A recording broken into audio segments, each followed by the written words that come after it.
The Meta Quest 3 released 2 years ago, and in that time a lot has changed. Gaming wise, the Quest has a fantastic gaming library full of backwards compatibility spanning over 6 years of Quest content, and we now have a decent mix of mixed reality titles and tons of virtual reality titles, and there's no end in sight for future VR games, as lots of developers still put a huge focus on Quest, especially in terms of launch priority, with other platforms like PSVR 2 and PCVR coming in second, which makes sense as the Quest headset lineup has sold more headsets than any other VR headset in history. But Quest 2 still has the masses, with sales apparently hitting 20 million. But I've personally no idea how many of these headsets are now locked away in a cupboard after some Christmas fun versus the more relevant Meta Quest 3 and Quest 3S. This leaves developers making a hard choice: focus on Quest 3's better Snapdragon XR2 Gen 2 chip, or keep their game's development in line with Quest 2's chip dating back to 2020. Personally, this ends up being a mixed bag of results, with only a handful of devs adding Quest 3 enhancements, making a lot of new games feel, in terms of graphics, a little stale even at launch. But while saying that, we now have more Quest 3 enhanced games and some top tier VR exclusives, and these games really do push what Quest 3 can do to its limits, like Batman Arkham Shadow, Red Matter 2, Into the Radius 2, The Walking Dead Saints and Sinners, Skydance's Behemoth, Ghost Town, Metro Awakening, and there's many more, showcasing that Quest 3 can actually do some great graphics for a standalone VR device. It's also now the most popular VR headset used to play PCVR games via Steam. The combined share of Meta Quest 3 and Meta Quest 3S usage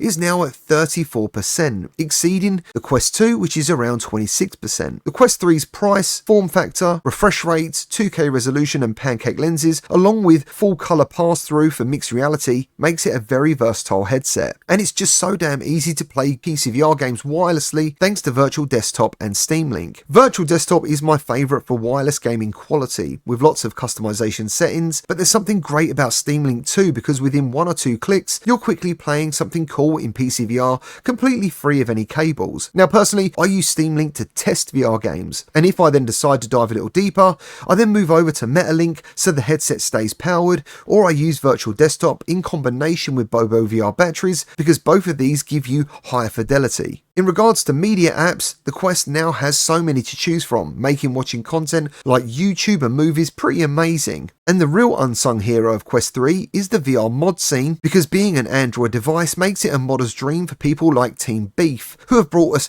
Half-Life, Doom 1, 2 and 3, Return to Castle Wolfenstein, Star Wars Jedi Knight 2, and Quake 3 and 4. And they are currently working on Counter-Strike. Plus you can play 3DS games, Virtual Boy games, you can emulate games, and there's probably even more I haven't tried. Plus if you like me and you check out VR chat, not just for the social aspect, but actually to check out games in there like Ocarina of Time, basically makes Quest 3 a very versatile headset. It does it all, and it does it pretty well. The controllers, in terms of comfort and battery life, are the best available, and with accessories like Bobo VR head straps and cool gel facial interfaces, the Quest is the most comfortable out of all my headsets too. However, Meta's focus has now shifted onto AR wearables, and there's a huge push for Horizon, which has led to a kind of a tipping point in the sense it's starting to put people off using the store and the app, because Horizon content is literally shoved in everyone's faces because it's the very first thing you see when you put on the headset. And as an adult, Horizon is just something I like to avoid. It's also hurting developers in terms of visibility on the platform, but Meta have also done some good with this. The Horizon home environment is better than ever, but again, it's not something I personally use, and I tend to just use my Quest in mixed reality and then head straight to the games. So I guess the real point of this video is to summarise if Quest 3 is still a good investment in 2025, and I would say overall, yes.